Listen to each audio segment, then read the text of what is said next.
मेरे फ्लैट के बराबर वाले फ्लैट में एक आंटी रहती थी। उनकी उम्र 28 साल थी और वो कई साल पहले बेवा हो चुकी थी। उनके 2 बच्चे थे जो अपने नाना नानी के पास रहते थे, जबकि वो खुद अपनी जिंदगी अकेली गुजार रही थी। बहुत पुरदादार, खुश मिजाज और अपनी दुनिया में मगन रहने वाली खातून थी। मैं एक सरकारी मुलाजिम था। मेरी बीवी कुछ साल पहले मुझसे तलाक ले चुकी थी और बच्चे अपनी माँ के साथ रहते थे। मेरी जिंदगी भी तन्हाई में गुजर रही थी। आंटी का अंदाज, चाल और बात करने का सलीका मेरे दिल को छू जाता था।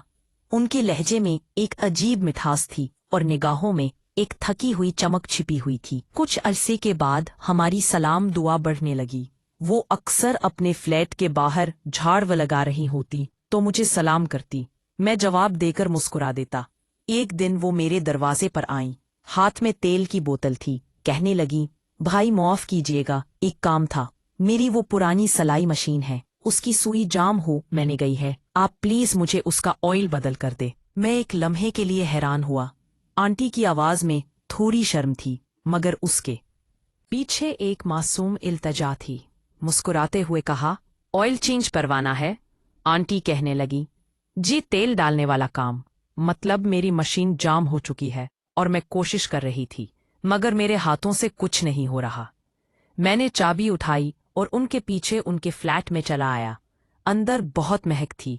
कमरा बहुत साफ सुथरा था। हर चीज सलीके से रुकी हुई है। इसी में लाकर एक चादर पर रखी है। मैं बैठा, हाथ में कपड़ा लिया और आहिस्तगी से सफाई शुरू की। मैंने कहा, ये मशीन बहुत पुरानी है। आंटी कहने लगी, हाँ, ये मुझे शादी के वक्त मिली थी, लेकिन अब तो जैसे हर चीज की रवानी खत्म हो चुकी है। मैंने एक नजर उनकी आंखों में देखा। एक लम्हे को खामोशी तारी हो चुकी थी। वो बात कहने के बाद फौरन किचन में चली गईं। कहने लगी, चाय बनाकर देती हूँ, आप मेरी मशीन का ऑयल चेंज कर लें। जब वो वापस आईं तो मैंने सफाई मुकम्मल कर ली थी और तेल लगाकर मशीन को रवा कर दिया था। मैंने कहा, अब चलाकर देखें। वो मेरी बात सुनकर मुस्कुरा पड़े। थोड़ा सा झकक कर मशीन की सुई को हाथ लगाया। मशीन ने रवानी से चलना शुरू कर दिया। कहने लगे, वाह भाई, आपने तो जैसे जादू कर दिया हो। मैंने कहा, आंटी, ये सिर्फ ऑयल चेंज था। असल बात रवानी की होती है। जब वक्त पर चिकनाव मिले तो हर चीज दोबारा चल पड़ती है। आंटी ने एक लम्हे को मेरी तरफ देखा, जैसे मेरी बात समझ गई हूँ, मगर वो कुछ नहीं बोली। उनके होंठों पर एक ऐसी मुस्कुराहट भी जिसमें कई राज दफन थे। ऐसी शाम के बाद हमारी बातचीत में एक नर्म रवानी आ गई। अब वो कभी कभार दोपहर के वक्त मुझे चाय पर बुला लेती। मैं भी बगैर शर्म के वहां चला जाता। एक दिन आंटी कहने लगी, भाई, आज मेरी तबीयत कुछ बोझल है। अगर आपको बुरा ना लगे तो आप मेरे कंधे पर थोड़ा सा तेल लगा दे। ऐसे लगता है जैसे कुछ जम गया हो। मैं आंटी की बात सुनकर हैरान हुआ, लेकिन मैंने कहा, जी, मैं लगा देता हूँ। इसी के हिज्जे में कोई शरारत नहीं की। बस वही पुरानी इसी में अपनी हो।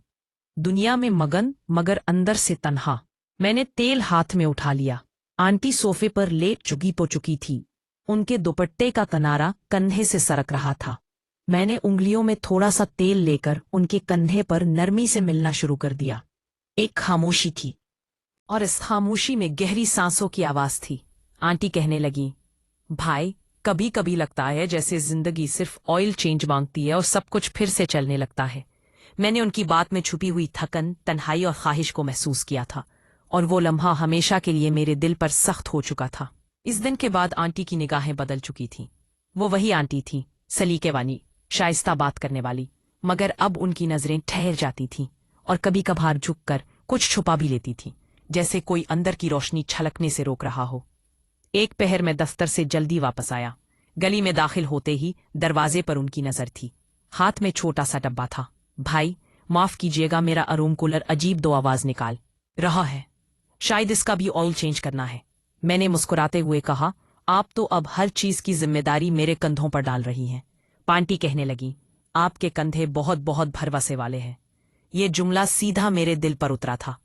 वो शर्माती हुई वापस मुड़े और अंदर चली गई। रूम कूलर कमरे के कोने में रखा था, पर अनासा था, वाकई आवाज कर रहा था। मैं उसे ठीक करने लगा। आंटी किचन में चाय लेने चली गई। बर्तनों की हल्की हल्की आवाज आ रही थी। कूलर के शोर में एक जैब सामरा आ रहा था, जैसे सुकून उस सूर में फपा हो। मैंने ध्यान इसे कूलर की सफाई की और नई चिकनाव लगाना शुरू कर दी। इतने में आंटी मेरे पास आई। उनके हाथ में चाय की ट्रे थी। कहने लगी, कितना वक्त लगेगा? मैंने कहा, बस थोड़ा सा वक्त लगेगा, जब तक अच्छी तरह तेल नहीं लग जाता ये शोर बंद नहीं होगा। मेरी बात सुनकर आंटी कहने लगी, क्या दिलों पर भी ऑयल लगाया जा सकता है?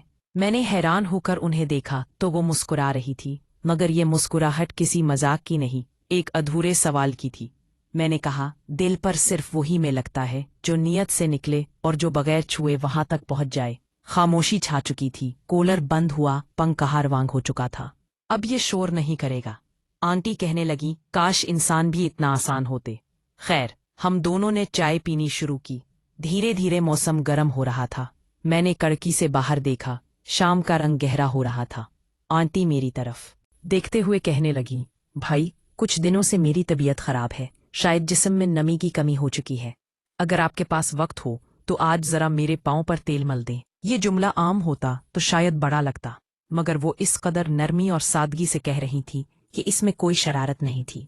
बस एक औरत की तन्हाई झांक रही थी, जो अपने जिस्म की बेरूही को किसी के लम्स से जगाना चाहती थी, वो भी बगैर किसी लफ्जी तकरार के। मैंने सर हिला दिया। वो सोफे पर बैठ चुकी थी। दोपट्टा अब भी मुकम्मल अंदाज में था। उन्होंने पाँव सामने है। मैंने पहले हाथों से मैं अलमियों पर लगा लिया और उनके पावल तलवों पर नरमी से लगाना शुरू किया। उनकी सांसों की रफ्तार आहिस्ता आहिस्ता बदलने लगी। उन्होंने अपनी आंखें बंद कर ली। कहने लगी, आपके हाथों में बड़ा सुकून है।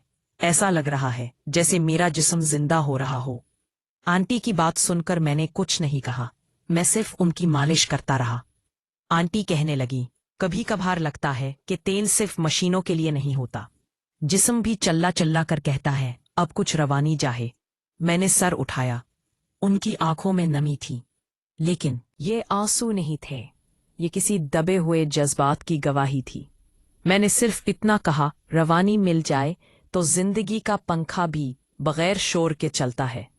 एक लम्हे को हम दोनों खामोश हुए, मगर इस खामोशी में एक मुआहदा हो चुका था, बगैर जबान के, बगैर वादे के।